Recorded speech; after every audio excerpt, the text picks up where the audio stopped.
চুরি হওয়া গরু ফেরত পাওয়ার আশ্বাসে ৬,০০০ টাকাও দেয়া হয়েছে চোরকে, তবু কোরবানির পশু ফেরত পাননি ভুক্তভোগী। জামালপুরে ঘটেছে এমন দ্বৈত প্রতারণা। ঈদ সামনে রেখে জেলায় বেড়েছে গরু চুরির ঘটনা। গত এক মাসে অন্তত ৩৩টি গরু চুরি হয়েছে। প্রায় প্রতি রাতেই কোনো না কোনো খামারি বা গৃহস্থের বাড়িতে হানা দিচ্ছে চোরের দল। আতঙ্কে নির্ঘুম রাত কাটাচ্ছেন খামারিরা। প্রশাসনের দাবি প্রয়োজনীয় ব্যবস্থা নেওয়া হয়েছে। এখন ঘরেই হবে বিয়ে বাড়ির পোলাও, যদি থাকে আকিজ এসেনশিয়াল সুগন্ধি চিনি গুঁড়া চাল। গরু চুরি রোধে গ্রাম পুলিশের এমন আয়োজন, আতঙ্কে জামালপুরের বিভিন্ন উপজেলার বাসিন্দারা।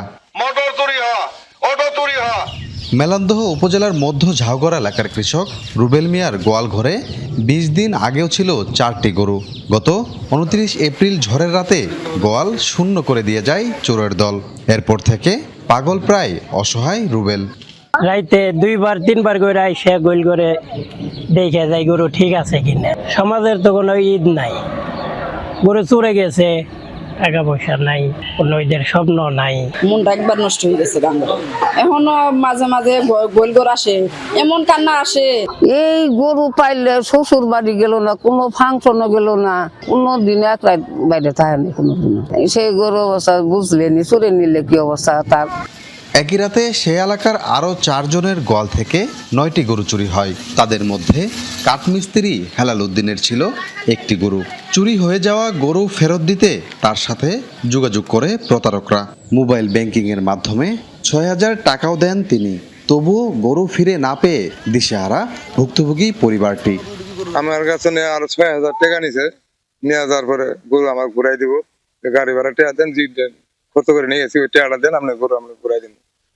এটা আপনার শেখ সাদী শামীম বদল মেম্বারের বাচ্চা। আমার বাপের বাড়ি টেহা নিয়ে গরু কিনছিলাম, 2টা গরু ছিল, একটা বেচাম চিকিৎসা হয়েছি, আর একটা গরু আমার গাই গরু না, গাই মরাই অন্য বদা গাভিন গরু আছিল। গত এক মাসে জামালপুর সদর উপজেলা মেলান্দহ, মাদারগঞ্জ, বক্সিগঞ্জ সহ বিভিন্ন এলাকায় ৩৩টি গরু চুরি ও চোর ধরার ঘটনা ঘটেছে। সব মিলিয়ে আতঙ্কে নির্ঘুম রাত কাটাচ্ছেন ছোট বড় খামারিরা। মানুষ সারা জায়গা থাকার পরে সকালে যে সময় ঘুমাইতে যাস ঠিক সেই সময় গরু চুরি হয়। আমি তো নিঃস্ব হয়ে গেছি, আমার তো আর কিছুই থাকলো না। আমি কি করে আমার সন্তানের লেখাপড়া চালাবো জানি না। গরু চুরি রোধে প্রয়োজনীয় ব্যবস্থা নেওয়া হয়েছে বলে জানিয়েছে পুলিশ। যারা গরু চুরির সাথে সংশ্লিষ্ট তাদের তথ্যগুলো আমরা নিয়েছি এবং সেসব চোরদেরও আমাদের নজরদারিতে আছে।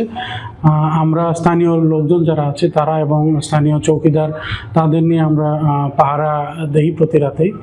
জেলার 7টি থানায় গত 3 মাসে গরু চুরির 4টি মামলা হলেও নথিভুক্ত হয়নি এমন চুরির ঘটনা রয়েছে অনেক। সাগর ফরাজি, যমুনা নিউজ, জামালপুর।